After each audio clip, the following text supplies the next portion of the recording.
बिस्मिल्लाहिर्रहमानिर्रहीम अस्सलाम वालेकुम। मैं हूं आपका मेज़बान आकिल हुसैन। नाज़रीन, आज के प्रोग्राम में दो अहम इश्यूज़ पर हम बात करेंगे। एक तो गज़ा के अंदर जो अफ़सोसनाक जो सूरत-ए-हाल है, जो दर्दनाक किस्म के जो मनाज़िर हैं, बिलख़ुसूस आज गज़ा के अंदर एक मुजाहिद तकरीबन 5 घंटे अकेले इसराइली फ़ौजियों के साथ तनो-तनहा वो लड़ता रहा है। आखिरकार इसराइली फ़ौजियों की नाकामी के बाद हेलीकॉप्टरों और ड्रोन्स के ज़रिए जो है, उसे बड़ी बेदर्दी के साथ शहीद किया जा चुका है। उस मुजाहिद की, उस अज़ीम शहीद की मुकम्मल स्टोरी आपके सामने रखेंगे। कौन है वो और कैसे उन्होंने 5 घंटे अकेले तनो-तनहा इसराइली फ़ौजियों के साथ वो लड़ता रहा है, उसकी मुकम्मल कहानी आपके सामने रखेंगे। उसके साथ-साथ आज अमेरिकी वज़ीर ख़ारिजा सऊदी अरब से होते हुए तल अबीब शहर पहुँच चुके हैं। क्या होने जा रहा है, ये भी आप लोगों को बताएँगे। उसके अलावा नाज़रीन, आज पाकिस्तान से एक बहुत बड़ी खबर की तफ़सीलात आपके सामने रखेंगे कि ख्वाजा आसिफ ने साबिक़ डीजीआई फैज़ हमीद और साबिक़ army chief general Qamar Javed Bajwa को कौमी असम्बली तलब करने के हवाले से उन्होंने कहा था कि बहुत अहम एक करारदाद वो कौमी असम्बली में हर सूरत पेश करेंगे। उस करारदाद की कहानी आपके सामने रखेंगे कि क्या ख्वाजा आसिफ ने वो करारदाद पेश की है या नहीं? कब तक पेश करने वाले हैं और इससे क्या होने वाला है? और क्यों ख्वाजा आसिफ अचानक अपनी हुकूमत के लिए ही वो मुश्किलात पैदा कर रहा है? क्या वजह बनी है? क्यों अचानक उछल रहा है? क्या वजह बनी है? घर का रास्ता हमें पता है, तरह-तरह की वो बातें कर रहे हैं। इतने घर जल्दी जाने की क्या ज़रूरत पड़ गई है? इतनी जल्दी क्यों है उनको? ये भी आप लोगों को बताएँगे आज के प्रोग्राम में। अगर आप लोगों ने अभी तक हमारे चैनल को सब्सक्राइब नहीं किया है तो हमारे चैनल को ज़रूर सब्सक्राइब करें और बेल आइकन क्लिक करना ना भूलिए ताकि इस तरह की अपडेट्स जो हम आप तक पहुंचाना चाहते हैं वो बर वक्त आप तक पहुंच सके। अगर आप लोग हमारे वीडियो को लाइक या फिर शेयर कर लेते हैं तो उससे यकीनन हमारी हौसला अफजाई होगी और हम मजीद रिसर्च करके अच्छे प्रोग्राम्स बर वक्त आप तक पहुंचाने की पूरी कोशिश करेंगे। तो अभी और इसी वक्त हमारे चैनल को सब्सक्राइब करके इस वीडियो को लाइक लाजमी करना है और हमारे फेसबुक पेज को भी ज़रूर आप लोगों ने फॉलो करना है।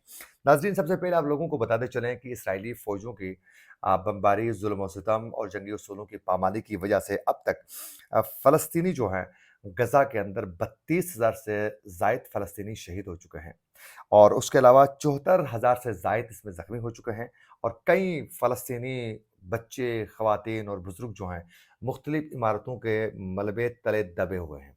उनकी तादाद के हवाले से किसी को भी कन्फ़र्म नहीं है।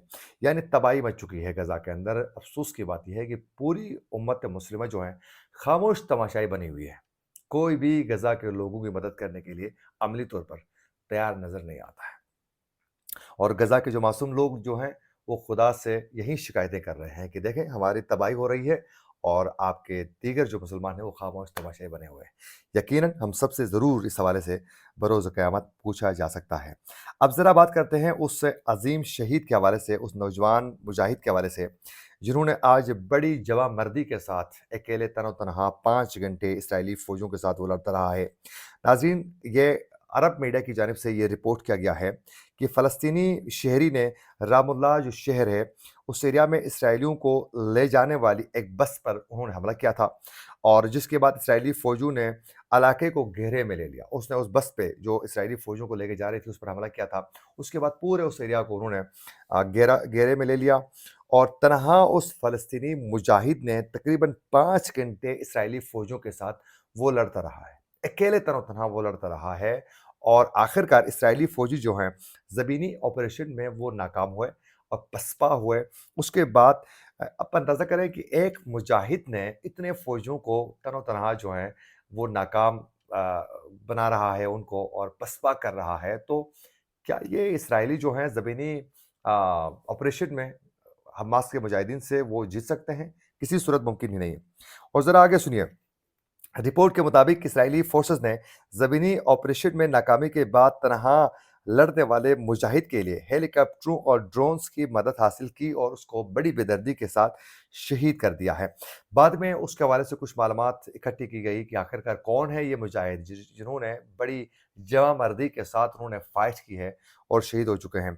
मीडिया रिपोर्ट के मुताबिक इसराइली फौजी ज़राए से ये मालूम हो चुका है, ये अरब मीडिया का कहना है कि शहीद फ़लस्तीनी के हमले में 7 इसराइली फ़ौजी ज़ख्मी हो चुके हैं और उसमें से 2 की हालत तशवीशनाक बताई जा रही है।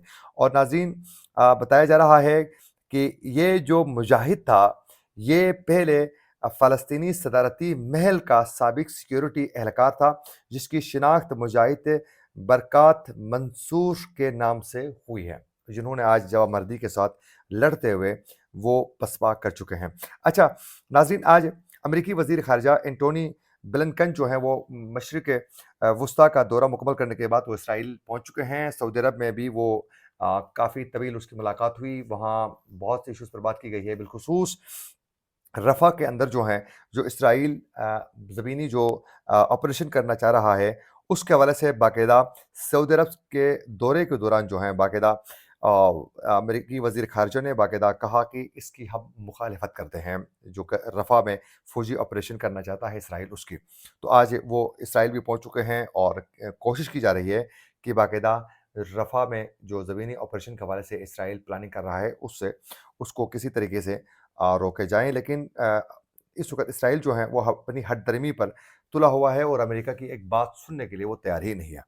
अब ज़रा बढ़ते हैं ख्वाजा आसिफ के उस स्टेटमेंट की जानिब से कि जिन्होंने कहा था कि पाकिस्तान में जो साबिक के आर्मी चीफ थे जनरल कमर जावेद बाजवा और साबिक DGI पर उन्होंने संगीन किस्म के इल्ज़ामात लगाए थे और फिर उन्होंने कहा था कि उनको फौरी तौर पर संगीन इल्ज़ामात तो खैर नहीं कह सकते हैं, वो तो हक़ाइक़ पर मबनी है और उन्होंने बड़े-बड़े जराइम के वो मुर्तकिब हो चुके हैं, तो मुमकिन है ख्वाजा आसिफ अपनी जगह में ठीक कह रहे हैं, लेकिन अपनी हुकूमत के लिए भी वो मुश्किलात पैदा कर रहे हैं। खैर ख्वाजा आसिफ की जानिब से ये कहा गया था कि साबिक के जर्नलों और इमरान खान से दहशतगर्द तंजीम TTP से ताल्लुक़ रखने वाले 5000 अफराद और उनकी ख़ानदानों को बाकायदा इमरान खान के दौर हुकूमत में बाकायदा अफ़गानिस्तान से पाकिस्तान मुंतक़िली करवाई गई और उस वक़्त ख्वाजा आसिफ ने कहा था कि हमें बाकायदा ISI हेडक्वार्टर बुलाकर जो हमें ब्रीफिंग दी जा रही थी, उसमें बताया जा रहा था कि आने वाले दिनों में अफ़गानिस्तान में अफ़गान जो तालिबान है उनकी हुकूमत आएगी, तो उसके बाद कितने ज़बरदस्त ताल्लुकात होंगे, पाकिस्तान कैसे खुशहाल होगा। वो जो बातें कर रहे थे वो बाद में कुछ और साबित हुए और पाकिस्तान में दहशतगर्दी में मज़ीद इज़ाफ़ा हुआ। एक तो आज उन्होंने ये कहा है ख्वाजा आसिफ ने कि जो इमरान खान के दौर हुकूमत में साबिक DGI फैज़ हमीद और साबिक army chief general Qamar Javed Bajwa और दीगर जर्नलों ने जो दहशतगर्द तंजीम TTP से ताल्लुक़ रखने वाले 5000 अफराद और उनके ख़ानदानों को जो अफ़गानिस्तान से पाकिस्तान में मुंतकिल करके यहाँ आबाद किए थे, उसकी वजह से दहशतगर्दी में इज़ाफ़ा हो चुका है, उसका ज़िम्मेदार कौन होगा? एक तो इसका जवाब उनसे तलब किया जाए पार्लियामेंट में उनको बुलाकर। उसके साथ-साथ उन्होंने साबिक के वज़ीर-ए-आज़म पाकिस्तान नवाज़ शरीफ की हुकूमत के ख़ात्मे के हवाले से कहा कि एक चलती हुकूमत, एक जमहूरी हुकूमत, एक मुंतखब हुकूमत को ख़त्म करने के लिए एक साज़िश रचाई गई और उसका ख़ात्मा किया गया और उस हवाले से भी उनसे पूछे जाएँ, जिससे पाकिस्तान की मईशत को जो है बड़ा दचका पहुँच चुका है। अब इस हवाले से उन्होंने कहा था कि इससे ख्वाजा आसिफ ने कहा था कि जर्नलों के खिलाफ जो है बाकायदा पार्लियामेंट में करारदाद में पेश करूँगा, लेकिन करारदाद अभी तक वो पेश नहीं कर चुके हैं। अब ये मालूम नहीं वो करारदाद ये कब तक पेश करने जा रहे हैं।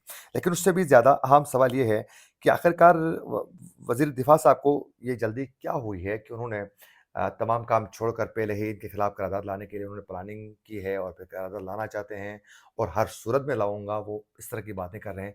हालाँकि इस वक़्त पाकिस्तान का सबसे बड़ा इश्यू जो है, वो इस वक़्त मईशत है, यानी मईशत को लेकर पाकिस्तान बहुत से इश्यूज़ का सामना कर रहा है। पाकिस्तान की मईशत हिचकोले ले रही है और बहुत सा बहरान है। तो क्या अगर ख्वाजा आसिफ करारदाद पेश करते हैं और फिर उसकी हुकूमत जो है यानी वज़ीर-ए-आज़म शहबाज शरीफ ऑन करके फिर इस पर बाकायदा वो आगे बढ़ते हैं, तो क्या उनकी हुकूमत के लिए मुश्किलात का सामना करना नहीं पड़ेगा? क्या शहबाज शरीफ और एस्टेब्लिशमेंट के दरमियान जो है तनाव नहीं बढ़ेगा? तो फिर क्या ये लॉन्ग टर्म इस तरह की ये हुकूमत चल पाएगी? ऑलरेडी इमरान खान इस वक़्त जो है वो चीख-पुकार कर रहा है और मौलाना फज़ल रहमान चीख-पुकार कर रहा है। पाकिस्तान पीपल्स पार्टी बिल्कुल साइड किनारा होकर वो तमाशे देख रही है। तो क्या ये हुकूमत चल पाएगी? मुमकिन ही नहीं है। एस्टेब्लिशमेंट के सहारे से तो ये हुकूमत अभी तक चल रही है, चंद दिन जो गुज़र चुके हैं। ऑलरेडी पाकिस्तान के IMF के साथ भी बहुत से मामलात चल रहे हैं। तो यानी माशी बहरान है, सिक्योरिटी थ्रेट्स हैं मुल्क को। कई एरियाज़ में आप अफ़गानिस्तान की साइड में देखें, हालात कशीदा हैं। पाकिस्तान ने अफ़गानिस्तान की सरज़मीन के अंदर घुसकर हमले कर चुका है पाकिस्तान, क्योंकि बार-बार TTP के हमलों की वजह से पाकिस्तान तंग आ चुका था और पाकिस्तान ने बिल्कुल दुरुस्त फ़ैसला किया है और वो करना ही पड़ा। दूसरी जानिब पे बलूचिस्तान के एरिया में इस वक़्त जो है, वहाँ भी कार्रवाइयाँ हो रही हैं और वहाँ भी हालात कशीदा हैं। तो इन हालात में क्या इस तरह का फ़ैसला ख्वाजा आसिफ की जानिब से बेहतर है या नहीं? या बेहतर बता सकते हैं। लेकिन इनकी हुकूमत के लिए क्या मज़ीद मुश्किलात पैदा नहीं करेगी? तो फिर क्या वजह है? ये तमाम सूरत-हाल के हवाले से ख्वाजा आसिफ वज़ीर दिफ़ा हैं, उनसे बेहतर कौन जानता है ये तमाम मसाइल के हवाले से। लेकिन उसके बावजूद भी वो इस तरह क्यों करना चाहते हैं? दरअसल उनके जो असल में कायद हैं पार्टी के, यानी साबिक़ वज़ीर-ए-आज़म नवाज़ शरीफ जो हैं, उनको जिन वादों के साथ मुल्क लाया गया था और बड़े टेक्निकल तरीके से उनको दीवार से लगाया गया और उनकी अपनी सीट को ही मशकूक बना के रख दिया और फिर एक कमज़ोर हुकूमत मुस्लिम लीग नून को हवाले की गई, जो कोई भी लेना नहीं चाह रहा था, वो मुस्लिम लीग नून ने अपने सर ले वो ले चुकी है। तो ख्वाजा आसिफ को ये मालूम है कि इस हुकूमत का लॉन्ग टर्म चलना तो मुमकिन नहीं है, लेकिन साथ-साथ वो ये समझते हैं कि नवाज़ शरीफ के लिए जो मुश्किलात पैदा की गई हैं, उसके लिए उनको बोलना भी पड़ेगा। और उससे भी बढ़कर नाज़रीन आपसे बखूबी आगाह हैं कि मुल्क आने से पहले, वतन वापस आने से पहले नवाज़ शरीफ ने भी बाकायदा इन जर्नलों और साबिक़ चीफ जस्टिस साकिब निसार और जस्टिस अज़मत सईद के खिलाफ जो हैं बाकायदा 5 बड़े किरदारों के नाम लेकर उन्होंने कहा था, इनका एहतसाब लाज़िमी है इस मुल्क को आगे बढ़ने के लिए। लेकिन उसके बाद अपने भाई की हुकूमत बन रही थी, उन्होंने कंप्रोमाइज़ किया और भाई की बात सुनी, खामोश हो गए। तो उसके बाद ख्वाजा आसिफ दोबारा एक्टिव हो चुके हैं। तो क्या ये नवाज़ शरीफ ने खुद एक्टिव किया है या फिर ये खुद हुए हैं? या फिर ये हुकूमत के लिए कोई मुश्किलात ख्वाजा आसिफ खुद पैदा करना चाह रहा है? या फिर घर जाने की बहुत ज़्यादा जल्दी है? ये आने वाले दिनों में ही पता चलेगा। इसी के साथ अपने मेज़बान आकिल हुसैन को दीजिए इजाज़त। अल्लाह निगहबान।